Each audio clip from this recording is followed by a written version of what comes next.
Hello বন্ধুরা, কেমন আছেন? আশা করি সবাই ভালোই আছেন। আমি আজকে এসেছি পানিহাটিতে।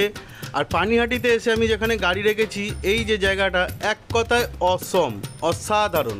মানে আমি ভিডিও করতে বাধ্য হলাম এই জায়গাটাকে দেখে। তো আমি এসেছি পানিহাটির শ্রীরামকৃষ্ণ মঠে।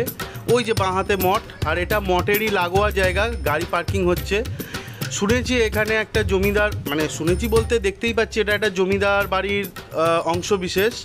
তো জমিদার বাড়িরই দেওয়া জায়গায় ওই মঠ স্থাপন করা হয়েছে, এবং সেই জমিদার বাড়ির এই সাইডের যে জায়গাটা, এই জায়গাটাতে গাড়ি পার্কিং হয়।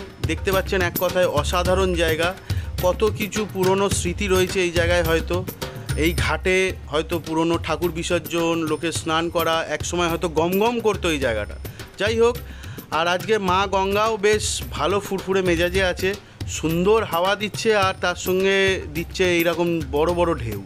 ক্যামেরায় হয়তো অত ভালো বোঝা যাচ্ছে না, কিন্তু সব মিলিয়ে আজকের এই দুপুর সময়টা আমার তো বেশ কাটলো গঙ্গার ধারে হাওয়া খেতে খেতে আর এই রকম দৃশ্য দেখতে দেখতে।